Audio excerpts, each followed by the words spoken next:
ഈ channel subscribe ചെയ്ത് കാണണേ. അവിയാണെങ്കിൽ കുഞ്ഞിനെ കൊഞ്ചിച്ചുകൊണ്ടിരിക്കുകയാണ്, അതെല്ലാവരും നോക്കിക്കൊണ്ടിരിക്കുകയായിരുന്നു.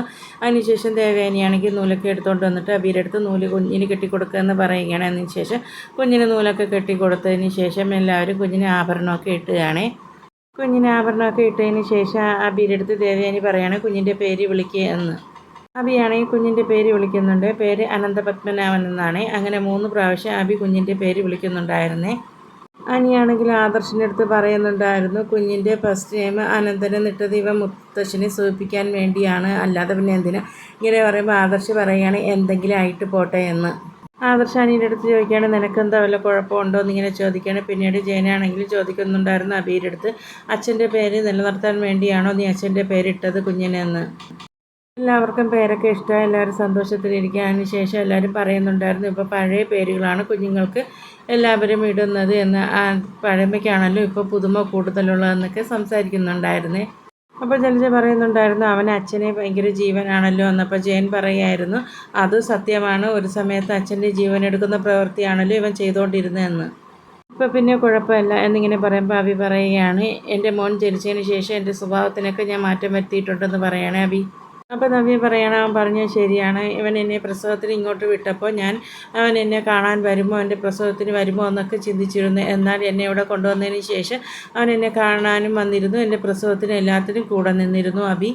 പിന്നീട് നവ്യ നയനയുടെ അടുത്ത് പറയുകയാണ് ഇവിടെ നടക്കുന്ന ഫങ്ഷൻസിൻ്റെ ഫോട്ടോകളൊക്കെ നന്ദു അയക്കണമെന്ന് പ്രത്യേകിച്ച് പറഞ്ഞതാണെന്ന് പറയണേ. നയന പറയണ ആ കാര്യം ഞാനങ്ങ് മറന്നുപോയി എന്ന്. അപ്പോൾ ജലജ പറയണേ നീ മറക്കുമല്ലോ, നിനക്ക് മനസ്സിലിപ്പോൾ വേറെ കാര്യങ്ങളൊക്കെ അല്ലേ ഉള്ളതെന്ന്. അങ്ങനെയെങ്കിലും ചന്തുമോളുടെ കാര്യം അവിടെ ഉള്ളവരെ അറിയിക്കാൻ വേണ്ടിയാണ് ജലജ ശ്രമിക്കുന്നത്.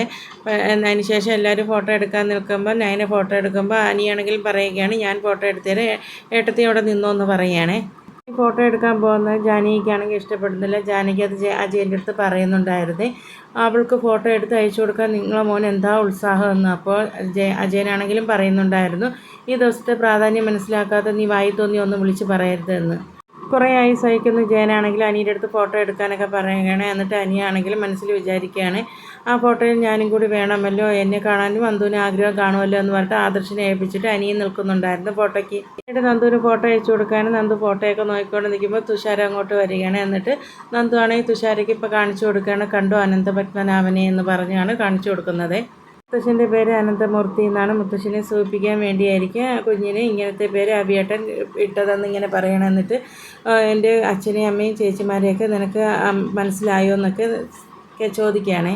തുഷാര പറയാണ് അവർക്ക് നിൻ്റെ മുഖഛായ ഉണ്ടല്ലോ അതുകൊണ്ട് മനസ്സിലാവും, അല്ലെങ്കിൽ നേരത്തെ നീ അവരുടെ ഫോട്ടോസൊക്കെ എന്നെ കാണിച്ചതാണല്ലോ അതുകൊണ്ട് എനിക്ക് മനസ്സിലായെന്ന് പറയുകയാണേ. എന്നിട്ട് അനിയെ കാണുമ്പോൾ തുഷാര ചോദിക്കുകയാണ് ഇതാണോ നിൻ്റെ ആൾ എന്ന് അനിയെ കാണിച്ചു കൊടുക്കുകയാണ്. എന്നിട്ട് നന്ദുവിൻ്റെ അടുത്ത് തുഷാര പറയണേ ഇനിയിപ്പോൾ കാണണമെന്ന് തോന്നുമ്പോൾ ഫോട്ടോസ് എടുത്ത് നോക്കിയാൽ മതിയായിരുന്നല്ലോ എന്ന്.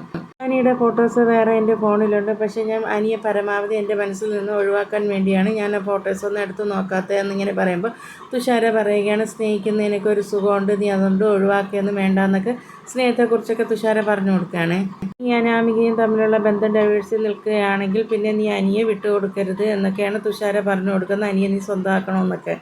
ഗോവിന്ദനാണെങ്കിലും ജയൻ്റെ അടുത്ത് പറയുന്നുണ്ടായിരുന്നു അനന്തപുരി തറവാട് പോലെയുള്ള തറവാട് ഇപ്പോൾ കാണാൻ ഭയങ്കര പ്രയാസമാണ്, അവിടെയുള്ള കാരണവരെ അനുസരിക്കുന്ന മക്കളും ചെറുമക്കളും ഉള്ളത് തന്നെ ആ കുടുംബത്തിൻ്റെ സന്തോഷം. അവരൊക്കെ അത് സമ്മതിക്കുന്നുണ്ടായിരുന്നു. അച്ഛൻ്റെ വാക്ക് അവസാനത്തെ വാക്കാണ്, അച്ഛൻ്റെ വാക്ക് ഞങ്ങൾ ഒരിക്കലും എതിർക്കാറില്ല, അച്ഛൻ പറയുന്നത് മാത്രമേ ഞങ്ങൾ അനുസരിക്കാറുള്ളൂ.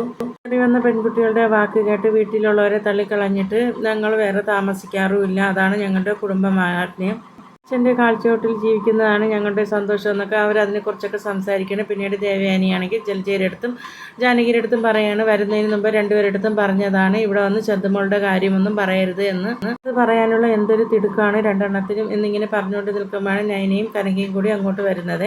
അവരെ കാണുമ്പോൾ ആ സംസാരം അവിടെ നിർത്തിയാണ്. അതിന് ശേഷം നയനയുടെ അടുത്ത് ദേവയാനി ചോദിക്കുന്നുണ്ടായിരുന്നു കുഞ്ഞിൻ്റെ ചോറൂണ് എവിടെ വെച്ചാണ് നടത്താനാണ് പ്ലാൻ എന്ന്. കനക പറയുകയാണ് അങ്ങനെ പ്ലാനൊന്നുമില്ല, എല്ലാ കാര്യവും അവിടെ നിന്ന് തീരുമാനിക്കുന്നത് പോലെ തന്നെയാണെന്ന് ഇങ്ങനെ പറയുമ്പോൾ നയന പറയുകയാണ് മുത്തശ്ശൻ്റെ അടുത്തും മുത്തശ്ശിയുടെ അടുത്തും ചോദിച്ചാൽ അവരും കുടുംബക്ഷേത്രത്തിൽ വെച്ച് നടത്താനേ പറയത്തുള്ളൂ എന്ന്. നമ്മുടെ കുടുംബക്ഷേത്രം മറന്നിട്ട് വേറെ ഏത് മഹാക്ഷേത്രത്തിൽ പോയാലും അതിൻ്റെ ഫലം കിട്ടില്ലെന്നാണ് മുത്തശ്ശനും മുത്തശ്ശിയും പറയാറുള്ളത്. നമ്മുടെ വീട്ടിലുള്ള അമ്മമാരെ പോലെയാണല്ലോ നമ്മുടെ കുടുംബക്ഷേത്രം എന്നിങ്ങനെ നയന പറയുമ്പോൾ ജലജയാണെങ്കിൽ അതിൻ്റെ ഇടയിൽ കൂടെ ഒളിഞ്ഞും തെളിഞ്ഞും ഒക്കെ ചന്തുമോളുടെ കാര്യം പറയാൻ വേണ്ടി ശ്രമിക്കുന്നുണ്ട്. പക്ഷെ അതൊന്നും നടക്കുന്നില്ല. ജലജ പറയുന്നുണ്ടായിരുന്നു ഇനി ചോറൂണിൽ ഇത്ര സന്തോഷമൊന്നും കാണത്തില്ല എന്നിങ്ങനെ പറയണം. അപ്പോൾ കനക ചോദിക്കുകയാണ് നീ എന്താ മനസ്സിൽ വെച്ച് ഓരോന്നും ഇങ്ങനെ പറഞ്ഞുകൊണ്ടിരിക്കുന്നതെന്ന്. അപ്പോൾ ദേവേനി പറയുകയാണ് ഓരോരുത്തരുടെ മനസ്സ് ശരിയല്ലാതിരിക്കുമ്പോൾ അവർ ഓരോന്നും ഇങ്ങനെ പറഞ്ഞുകൊണ്ടിരിക്കുക, അതൊന്നും നമ്മൾ കാര്യമാക്കേണ്ട കനകയെന്നാണ് ദേവേനിയും പറയുന്നത്. പിന്നീട് കനക പറയുകയാണ് എനിക്ക് ഏക ഒരു ആഗ്രഹമുള്ളൂ, എൻ്റെ നയനമോൾക്ക് ഇതുപോലെയുള്ള ചടങ്ങുകളൊക്കെ നടത്തണമെന്നാണ് എൻ്റെ ആഗ്രഹം എന്നിങ്ങനെ പറയുമ്പോൾ ജലജ പറയുകയാണ് അവൾക്ക് അങ്ങനത്തെ ആഗ്രഹമൊന്നും കാണത്തില്ല എന്നിങ്ങനെ പറയുമ്പോൾ കനക ചോദിക്കുകയാണ് നീ എന്താ അങ്ങനെ പറയുന്നതെന്ന്. ജാനകി പറയുന്നുണ്ടായിരുന്നു അവൻ മെയിൻ ഡിസൈനർ ആവാൻ നടന്ന സമയത്ത് ഒരു ഗൈനക്കോളജിസ്റ്റിനെ കണ്ടിരുന്നെങ്കിൽ അവൾക്കിപ്പോൾ കയ്യിലൊരു കുഞ്ഞിരുന്നെങ്കിൽ എന്ന് അതിനവളത് ശ്രമിക്കാതെയല്ലേ നടന്നത് എന്ന്, വലിയ ഡിസൈനർ എന്ന പേരെടുക്കാൻ വേണ്ടി എന്ന്. ഒളിഞ്ഞും തെളിഞ്ഞു ഇങ്ങനെ ഓരോന്നും ചന്തുമോളെ കാര്യം പറയാൻ ശ്രമിക്കുമ്പോൾ ദേവയാനിയാണ് നയനയെ വിളിച്ചുകൊണ്ട് പോയിട്ട് ചോദിക്കുകയാണ് അവരിങ്ങനെ ബ്ലാക്ക് മെയിൽ ചെയ്യുന്നതിനേക്കാളും എല്ലാ കാര്യവും നിൻ്റെ അമ്മയുടെ അടുത്ത് പറയുന്നതല്ലേ ശരി എന്നിങ്ങനെ പറയുമ്പോൾ നയന പറയുന്നുണ്ടായിരുന്നു എന്തായാലും ഇന്ന് വേണ്ട പിന്നെ ഒരു ദിവസം ആവട്ടെ എന്ന് ദേവയാനിയുടെ അടുത്ത് പറയുകയാണ്. എല്ലാവരും നൂലുകെട്ടൊക്കെ കണ്ട് നല്ല സന്തോഷത്തിലിരിക്കുകയല്ലേ, അപ്പോൾ എന്തായാലും ഒരു ചന്തുമോളുടെ കാര്യം അറിയാതപ്പോൾ പിന്നീട് നമുക്ക് പറയാമെന്ന് പറയുകയാണേ. ദേവേനി നയനെ വരുന്നുണ്ടായിരുന്നു. അപ്പോൾ കനക ചോദിക്കുകയാണ് എന്താ മോളെ നിന്നെ മാറ്റി നിർത്തി നിൻ്റെ അമ്മായിയമ്മ പറഞ്ഞെന്നിങ്ങനെ പറയുമ്പോൾ നയന പറയുന്നുണ്ടായിരുന്നു ഇവിടെ പറഞ്ഞ കാര്യങ്ങൾ തന്നെയാണ്, ഒരു ഗൈനക്കോളജിസ്റ്റിനെ കാണണം എന്നൊക്കെയാണ് അമ്മ പറഞ്ഞതെന്ന്. പിന്നീട് നവ്യയാണ് കാണിക്കുന്നത്. നവ്യയാണെങ്കിൽ കുഞ്ഞിനെ ഇങ്ങനെ കളിപ്പിച്ചുകൊണ്ടിരിക്കുകയാണ്. അപ്പോൾ നവ്യ വന്നിട്ട് പറയുകയാണ് എന്തായാലും കുഞ്ഞിന് അച്ഛൻ്റെ സ്വഭാവം ആവാതിരുന്നാൽ മതിയായിരുന്നു എന്ന്. അപ്പോൾ അഭി പറയുന്നുണ്ടായിരുന്നു എന്നെക്കാളും നല്ല ചീത്ത സ്വഭാവം ഇപ്പോൾ ഉള്ളത് അവൻ്റെ വലിയച്ഛനാണ് എന്ന്. പിന്നീട് നവ്യ പറയുന്നുണ്ടായിരുന്നു ആദർശേട്ടൻ ഇത്രയും വലിയ തെറ്റ് ചെയ്തിട്ട് നയന എങ്ങനെയാണ് ആദർശേട്ടൻ്റെ കൂടെ നിൽക്കുന്നതെന്ന് മനസ്സിലാവുന്നില്ല എന്നിങ്ങനെ പറയുമ്പോൾ അഭി പറയാണ് അത് തന്നെയാണ് അയാളുടെ ഏക ആശ്വാസം എന്ന്. പിന്നീട് അഭി പറയാണ് വീട്ടിലുള്ളവരെല്ലാം ആദർശേട്ടൻ്റെ കൂടെയാണ് നിൽക്കുന്ന വലിയച്ഛനും എല്ലാവരും. അപ്പോൾ നവ്യ പറയുന്നുണ്ടായിരുന്നു അവരെല്ലാവരും കൂടെ നിൽക്കുന്നത് പോട്ടെ എന്ന് വിചാരിക്കുമ്പോൾ എന്തിനാ ആദർശേട്ടൻ്റെ കൂടെ നിൽക്കുന്ന ഈ കാര്യം ഇത്രയും അറിഞ്ഞിട്ട് എന്ന്. നബി പറയുന്നുണ്ടായിരുന്നു ആ ചന്തു എന്നുള്ളവൾ നയനയെ വിളിക്കുന്നത് നയനാമ്മ എന്നാണ്. അവരാണെങ്കിൽ ആ കുഞ്ഞിനെ സ്വന്തം കുട്ടിയായിട്ട് ഏറ്റെടുക്കുകയും ചെയ്തിരിക്കുന്നു. അത് തന്നെയാണ് ആദർശേട്ടൻ്റെ ഏക ആശ്വാസം എന്ന്. അപ്പോൾ നവ്യ പറയുന്നുണ്ടായിരുന്നു കുഞ്ഞിൻ്റെ നൂലിയെട്ടിൻ്റെ സമയത്ത് ഞാൻ ആദർശേട്ടൻ്റെ മുഖത്ത് നോക്കിയേയില്ല. എനിക്ക് ആദർശേട്ടനെ ഭയങ്കര ബഹുമാനമായിരുന്നു, അതിനേക്കാളും ഇപ്പോൾ കൂടുതൽ ഞാൻ വെറുക്കുന്നു എന്ന്. അപ്പം അഭിയാണെങ്കിൽ നവ്യയുടെ അടുത്ത് ചോദിക്കുകയാണ് നീ എന്തൊക്കെയാണ് ആദർശേട്ടനെ കുറിച്ച് പറഞ്ഞുകൊണ്ടിരിക്കുന്നത്, നിനക്ക് സാരി വാങ്ങിച്ചു തരുന്നു, മുല്ലപ്പൂ വാങ്ങിത്തരുന്നു, സ്വർണം വാങ്ങിച്ചു തരുന്നു എന്നൊക്കെ. അപ്പോൾ നവ്യ പറയുന്നുണ്ടായിരുന്നു അതൊക്കെ ശരിയാണ്, അന്നൊക്കെ എനിക്ക് അദ്ദേഹത്തിൻ്റെ അടുത്ത് നല്ല ബഹുമാനമായിരുന്നു. അപ്പോൾ അഭി പറയുന്നുണ്ടായിരുന്നു നീയാണ് നയനയുടെ സ്ഥാനത്തായിരുന്നെങ്കിൽ എൻ്റെ കരണത്തടിച്ചിട്ട് ഇറങ്ങിപ്പോയേനെ എന്ന്. അപ്പോൾ നവ്യ അത് സമ്മതിക്കുന്നുണ്ടായിരുന്നു ഞാനായിരുന്നെങ്കിൽ നിന്നെ വെച്ചേക്കില്ല എന്ന്. പിന്നീട് അനാമികയാണെങ്കിൽ ഫംഗ്ഷന് വന്നിട്ടില്ലായിരുന്നല്ലോ, ആ കാര്യം പറയുന്നുണ്ടായിരുന്നു. മോളുടെ മനസ്സിൽ നല്ല വിഷമമുണ്ട്, അതുകൊണ്ടാണ് നന്ദു ഇല്ലായിരുന്നിട്ടും അനാമിക ഇങ്ങോട്ട് ഈ ഫംഗ്ഷന് വരാതിരുന്നതെന്നൊക്കെ ജാനകി പറയുന്നുണ്ടായിരുന്നേ. ഇന്നത്തെ ഫംഗ്ഷന് എൻ്റെ മോള് പങ്കെടുക്കേണ്ടതായിരുന്നു എന്നിങ്ങനെ പറയുമ്പോൾ അനിയുടെ ജീവിതത്തിൽ ഇനി എൻ്റെ മോള് നന്ദു വരത്തില്ല എന്നൊക്കെ കനക പറയുന്നുണ്ടായിരുന്നേ. പിന്നീട് ആദർശിൻ്റെ അനിയുടെ സ്വഭാവത്തിനെ കുറിച്ചൊക്കെ അവർ സംസാരിക്കുന്നുണ്ടായിരുന്നു. ആദർശിനെ ഫോളോ ചെയ്യുന്ന ആളാണല്ലോ അനി. അപ്പോൾ ജലജ പറയുന്നുണ്ടായിരുന്നു എൻ്റെ മകനല്ലേ തെറ്റുകാരൻ, എൻ്റെ മകൻ പകൽമാനിയെ പോലെ നടക്കാറില്ല. ഇപ്പോൾ അവൻ നന്നായപ്പോൾ പലരുടെയും സ്വഭാവമൊക്കെ പുറത്തു വന്നു എന്നിങ്ങനെ പറയുകയാണ്. ജലജ ഓരോന്നും കുത്തിക്കൊണ്ട് ഇങ്ങനെ പറഞ്ഞുകൊണ്ടിരിക്കുകയാണ്. ആദർശനും എനിക്കും ഇപ്പോൾ ഒരു കുഞ്ഞുണ്ടായാൽ ഇപ്പോൾ ഉള്ള കുഞ്ഞിനൊരു കൂട്ടായിരിക്കും എന്നൊക്കെ ഓരോന്നിങ്ങനെ പറഞ്ഞുകൊണ്ടിരിക്കുകയാണ്.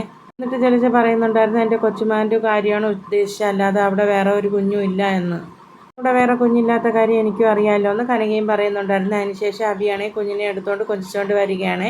അപ്പോൾ ദേവയാനി ചോദിക്കുകയാണ് നീ കുഞ്ഞിനെ എടുക്കാനൊക്കെ പഠിച്ചു എന്ന്. ദേവയാനി കുഞ്ഞിനെ വാങ്ങിച്ചിട്ട് ജലജയുടെ അടുത്ത് പറയുകയാണ് എല്ലാവരും പറയുന്നത് പോലെ കുഞ്ഞ് നിന്നെപ്പോലെ തന്നെയാണല്ലോ ഇരിക്കുന്നതെന്ന്. അപ്പോൾ നവ്യ പറയുന്നു അതുപോലെ സ്വഭാവം ആവാതിരുന്നാൽ മതിയായിരുന്നു എന്ന്. അങ്ങനെ ദേഷ്യത്തിൽ നിൽക്കുന്ന ജലജയും കാണിച്ചുകൊണ്ടാണ് ഇന്നത്തെ എപ്പിസോഡ് അവസാനിക്കുന്നത്.